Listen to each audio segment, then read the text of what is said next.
Well, for version 1 of the device, it would be basically implanted in your skull. So, uh, but it would be flush with your skull. So you basically take out a chunk of skull, put the Neuralink device in there.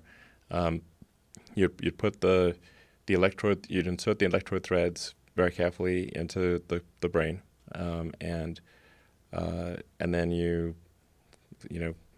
stitch it up, and you wouldn't even know that somebody has it. So then it can interface basically anywhere in your brain.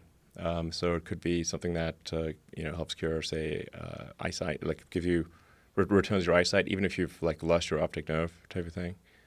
Really? Yeah, absolutely. Hearing, obviously, in your muscle groups, you could then create a sort of a neural shunt that restores somebody who's a quadriplegic to full functionality. Like they can walk around, be normal. Whoa. Yeah. So maybe slightly better.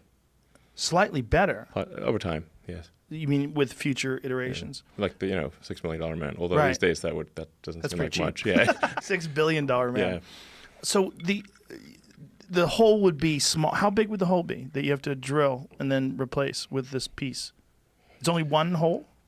Well, yeah. The device we're working on right now is about an inch in diameter.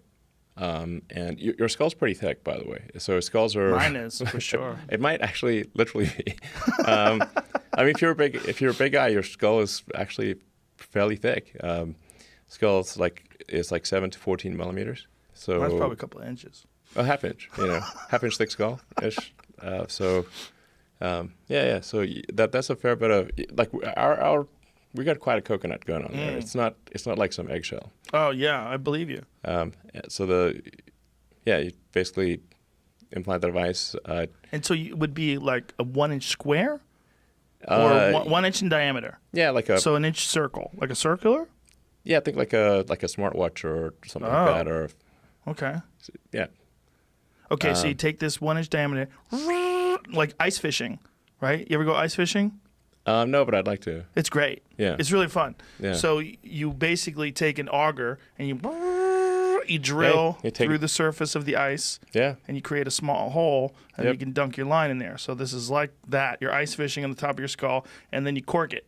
Yeah, and you replace that, say, 1 inch diameter piece of skull with this Neuralink device, and that has a battery and a Bluetooth and a inductive charger, and then you also got to insert the electrodes.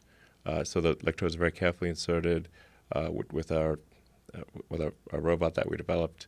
It's very carefully putting in the electrodes and avoiding any veins or arteries. So it doesn't create trauma. So through this 1 inch diameter device, electrodes be inserted, and they will find their way like tiny wires, basically. Tiny wires. Tiny wires. And they'll find their way to specific areas of the brain to stimulate? No, you literally put them where they're supposed to go. Oh, okay. Yeah, you should insert. How long will these wires be? I mean, they usually go in depending on where it is, 2 or 3 millimeters. So they just find the spots. Yeah. Wow. And then, then you put the device in, and that gets that replaces the little piece of skull that was taken out, and then you stitch up the hole, and then you just have a little scar, and that's it. Will this be replaceable or reversible? Yes. Like if someone can't take it anymore? Yeah, I'm too smart. I can't take it. Yeah, you can totally take it out. And what is besides restoring limb function and eyesight and hearing, which are all amazing, is there any cognitive benefits that you anticipate from something like this? Yeah, I mean, you could for sure. I mean, basically, it's a generalized thing for fixing any kind of brain injury. In principle, like if you've got like severe epilepsy or something like that, it could just sort of stop the epilepsy from occurring. Like it could detect it in real time and then fire a counter pulse and stop the epilepsy. I mean, there's a whole range of brain injuries. Like somebody gets a stroke, they could lose the ability to speak. That could also be fixed. So if you've got like stroke damage, or if you lose, say, muscle control over part of your face or something like that, I think, and then when you get old, you tend to, if you get like, Alzheimer's or something like that, then you lose memory, and this could help you with, restoring your memory, that kind of thing.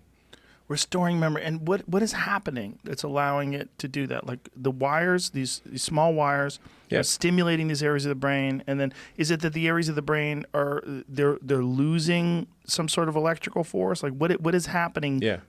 Yeah. So it's like think of it as like a bunch of circuits, and there's some like circuits that are broken, and we can like fix those circuits. It's a substitute for those circuits. And so a specific frequency will go through this. Yeah, it's just Specific in that is the process figuring out how much or how little has to be, how much these areas of the brain have to be juiced up. Yeah, I mean, there's still a lot of work to do. So when I say, we got a shot at probably putting in a person in, within a year, I think that's exactly what I mean. I think we have a chance of putting in someone and having them be healthy and restoring some functionality that they've lost. The fear is that eventually you're gonna have to cut the whole top of someone's head off and put a new top Sure. with a whole bunch of wires if you want to get, the real turbocharged version, the P100D of brain stimulation. I mean, ultimately, if you want to go with full AI symbiosis, you'll probably want to do something like that. Symbiosis is a scary word when it comes to AI. I would hope so. Yeah.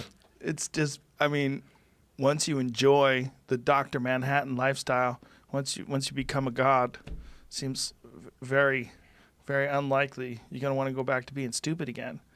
I mean, you literally could fundamentally change the way human beings interface with each other. Yes. Yes. You wouldn't need to talk. I'm so scared of that, but so excited about it at the same time. Is that weird? Yeah, I mean, I think this is one of the paths to, like, AI is getting better and better. So now let's assume it's sort of like a benign AI scenario. Even in a benign scenario, we're kind of left behind. We're not along for the ride. We're just too dumb. Right. So how do you go along for the ride? Yeah, so if you can't beat him, join him. And we're already a cyborg to some degree, right? Because you've got your phone, you've got your laptop, Glasses. You got your Sure. electronic devices. Yeah. I